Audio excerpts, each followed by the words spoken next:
Hello students, welcome all. आज हम पढ़ रहे हैं LCM and HCF. LCM and HCF पढ़ने से पहले हम जानते हैं कि मल्टीपल्स और फैक्टर्स क्या होते हैं। देखो, एलसीएम की फुल फॉर्म होती है लीस्ट कॉमन मल्टीपल, यानी हमें मल्टीपल्स के बारे में पढ़ना होगा। और एचसीएफ की फुल फॉर्म होती है हाईएस्ट कॉमन फैक्टर, तो हमें फैक्टर्स पढ़ना होगा।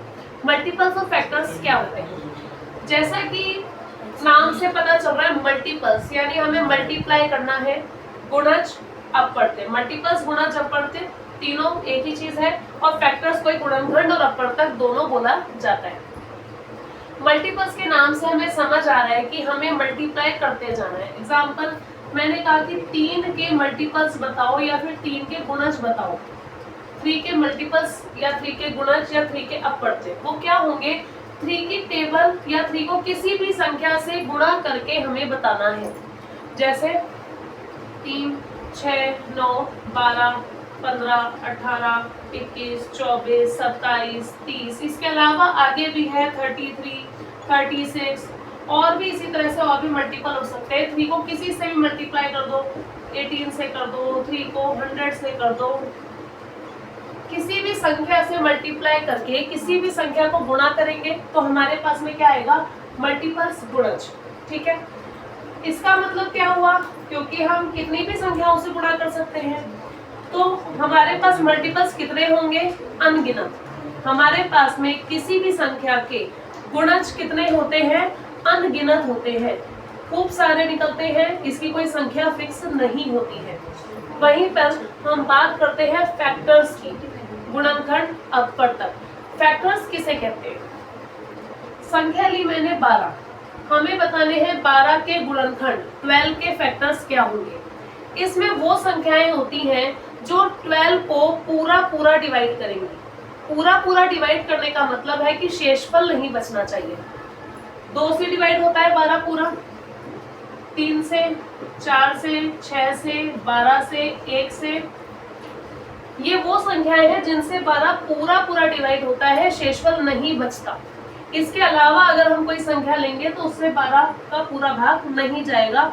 सिर्फ यही संख्याएं हैं जिनसे 12 का भाग जाता है। ये एक छोटी संख्या है जिसको हमने एग्जाम्पल के लिए समझा है। इसी तरह से और भी बड़ी संख्याएं हो सकती है। अब यहाँ पर हम देखते हैं कि 12 के जो गुणनखंड है वो फिक्स है, गिनती में फिक्स है। ऐसा नहीं है कि अनगिनत है, बहुत सारे हैं। मल्टीपल्स बहुत सारे होते हैं क्योंकि ये फिक्स नहीं है, किसी से भी गुणा करते जाओ नंबर आता जाएगा। लेकिन जो फैक्टर्स हैं वो फिक्स होते हैं। ये वो संख्याएं हैं जो इस नंबर को पूरा भाग देती हैं, इसकी संख्या फिक्स होती है। अब हम पढ़ते हैं अभाज्य गुणनखंड। क्या हो?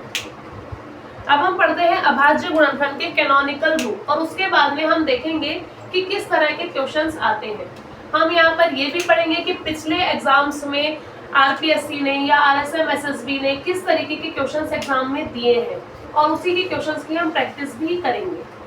साथ में आपको इन सबके नोट्स का जो लिंक है वो डिस्क्रिप्शन में मिल जाएगा, वहां से आप नोट्स को डाउनलोड कर सकते हैं।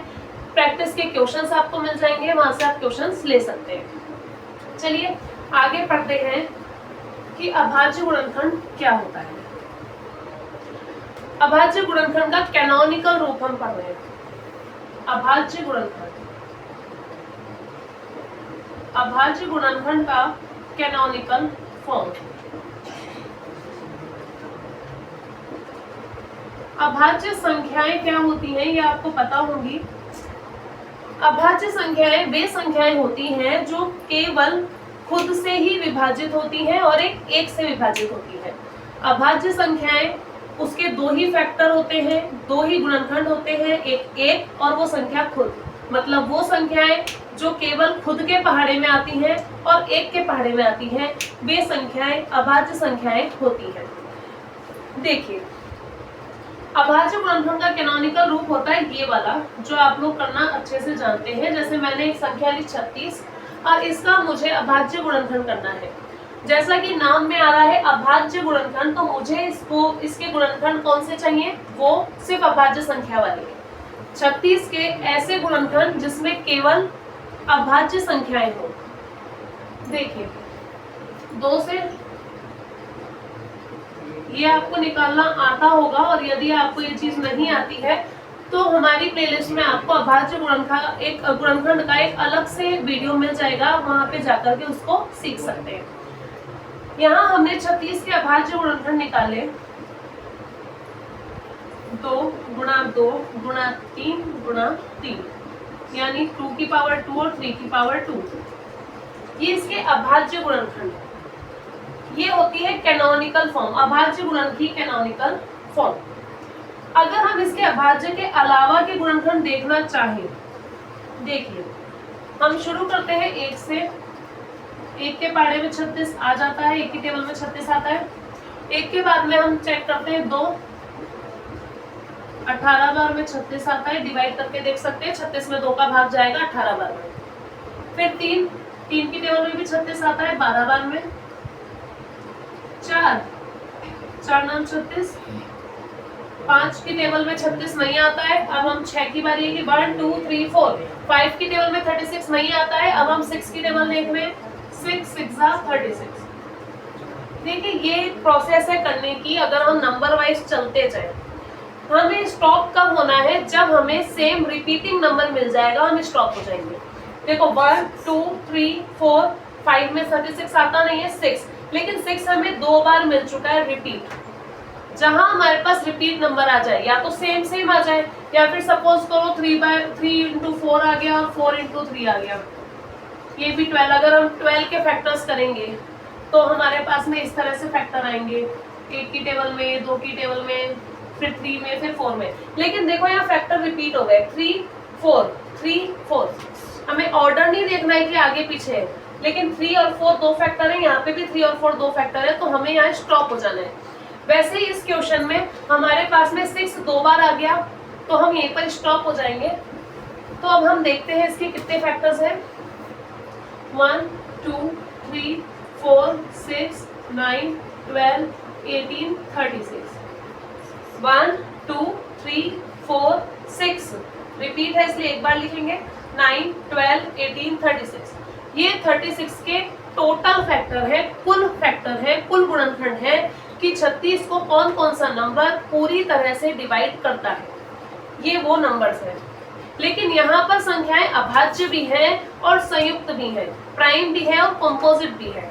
लेकिन यहाँ पे जो हमने 36 के फैक्टर निकाले हैं, ये केवल अभाज्य संख्याएं हैं। हमें क्वेश्चन में ध्यान रखना है कि हमसे अभाज्य गुणनखंड पूछे गए हैं या कुल गुणनखंड, अभाज्य और संयुक्त दोनों मिलाकर पूछे गए हैं। चलिए, यहाँ तो क्वेश्चन छोटा था, 36 एक छोटी डिजिट थी, इसलिए हमने बड़ी आसानी से इसके फैक्टर्स निकाल दिए। लेकिन अगर नंबर बहुत बड़ा हो और तब हमसे पूछा जाए कि कुल गुणनखंड कितने होंगे, तो उसको करने का क्या तरीका है वो हम अब देखते हैं।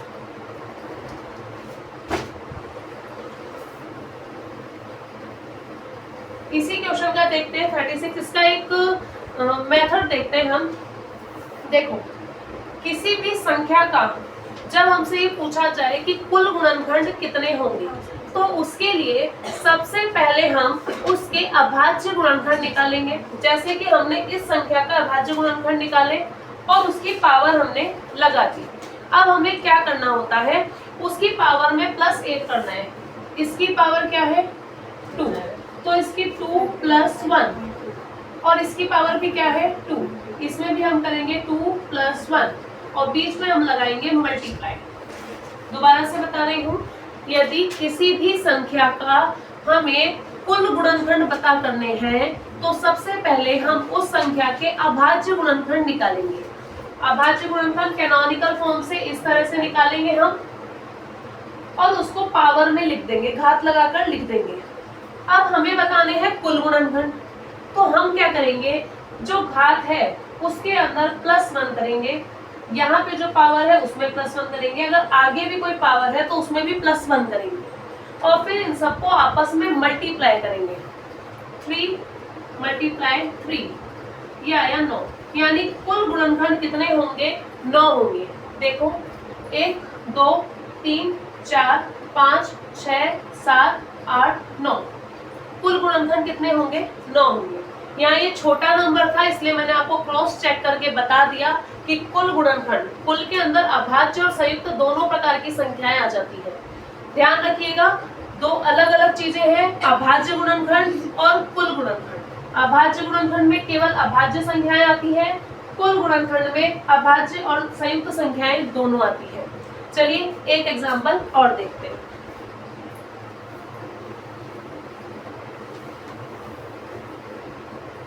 हम यहाँ पर नेक्स्ट नंबर लेते हैं 720।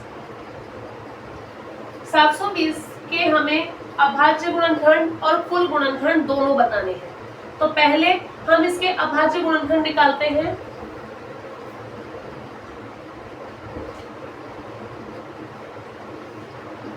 दो से 90, 2 से करेंगे 45, 3 15, 3 5 5 1। तो यहाँ पे हमारे पास 720 के जो अभाज्य गुणनखंड हुए हैं 2 गुणा 2 गुणा 2 गुणा 2 गुणा 3 गुणा 3 गुणा 5। यहाँ पे हमें दिख रहा है कि 2 की घात आएगी 4, 1 2 3 4, 3 की घात आएगी 2 और 5 की घात है 1। ये है 720 के अभाज्य गुणनखंड। 720 के अभाज्य गुणनखंड कौन से हैं? 2, 3 और 5।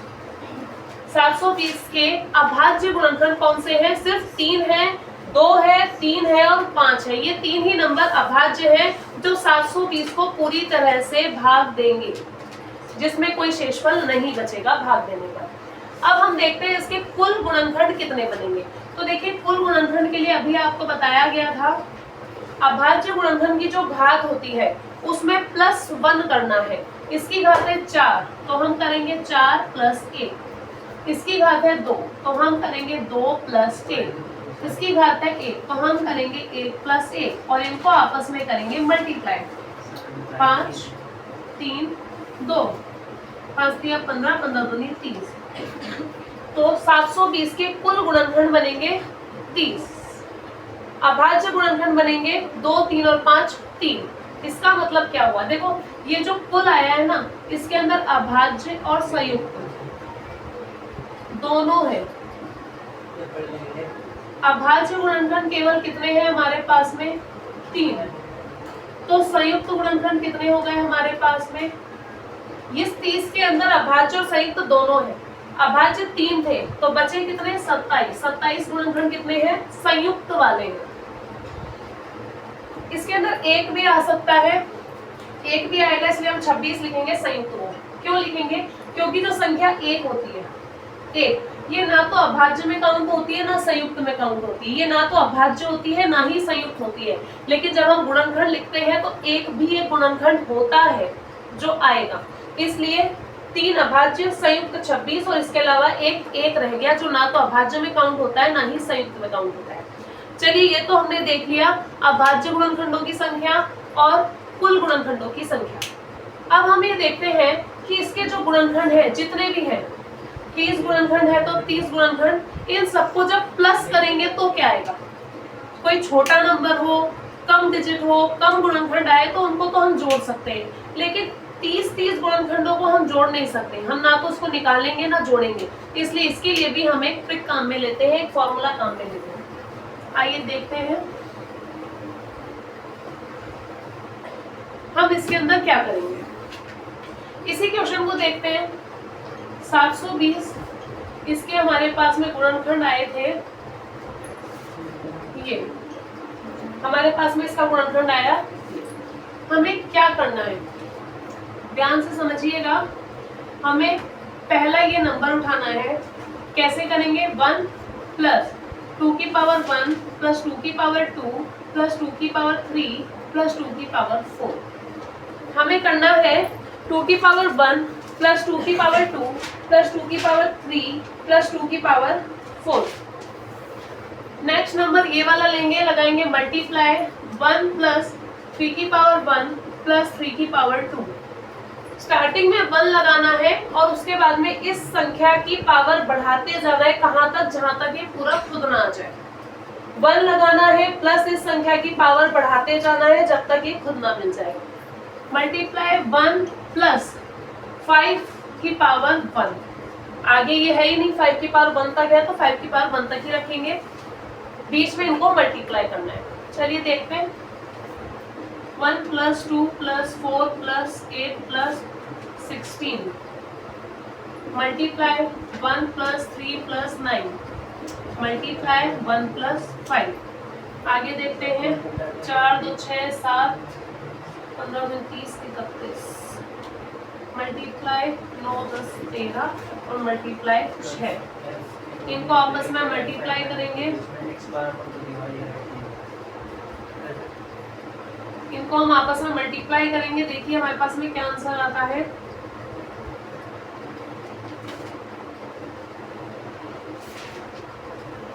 अभी हमने कोई मल्टीप्लाई की ट्रिक नहीं सीखी है, जिस क्लास में सीखेंगे तब। अभी हम नॉर्मल सीख रहे हैं।